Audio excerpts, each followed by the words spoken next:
Salut à tous, c'est Choros. Aujourd'hui on se retrouve dans une nouvelle vidéo de test de bloc disque. Donc aujourd'hui on a un Z-Lock pour le Z800 donc, de Kawasaki. Il est fait par Top Block. Donc ce bloc disque là c'est un bloc disque donc essentiellement pour le Z800, Z800E. Donc il a une forme particulière vu qu'il vient se mettre dans un emplacement prévu directement sur le Z. Je vous montrerai ça après dans la mise en place du bloc disque. Donc l'avantage de ce bloc disque là, ça va être que il est facile d'utilisation, il s'en range directement dans un endroit de la moto, je vous montrerai ça, et il se range sous la selle. Donc il n'y a pas d'encombrement par rapport au bloc disque, on sait pas où on le met dans le sac à dos ou quoi que ce soit. Non, celui-là il se met directement sous la selle de la moto. Il est fait pour pouvoir passer. Donc voilà, donc je vais vous montrer ça tout de suite. Donc une fois devant la moto, le bloc disque il va s'insérer ici, dans la fente. Voilà. Donc on prend le bloc disque, la première partie. On le met comme ça. Ici. Hop. Voilà. Et donc le bloc disque il se met comme ça.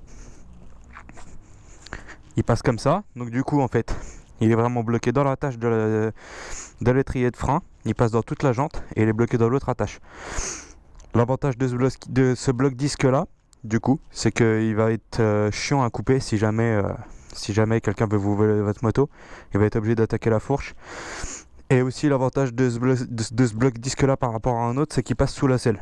Alors je pourrais pas vous montrer parce que votre selle, ça passera sous votre selle si vous n'avez pas d'alarme. Et la moto que j'ai, elle a l'alarme, donc du coup ça passera pas. Mais sinon, en temps normal, une Z800 normale, quand vous avez le bloc disque adapté, il passe dans la selle sans problème. Donc voilà. Donc non, voilà de votre bloc disque. Donc vraiment, comme je vous ai montré, très simple d'utilisation. Moi, je vous le conseille pour tous ceux qui ont un Z800. C'est vraiment la base de la sécurité pour les motos.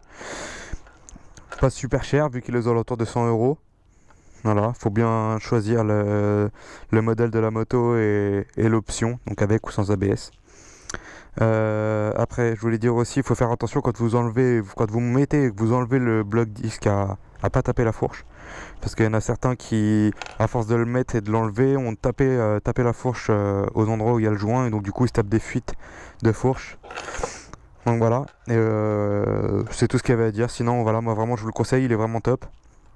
Et si vous couplez ça avec un ancrage fixe, il n'y aura pas de problème, la moto ne bougera pas. Donc voilà. Donc merci à tous d'avoir regardé, pour ceux qui ont regardé la vidéo. N'hésitez pas à aimer, à partager, à vous abonner. Et voilà. Merci à tous. À plus.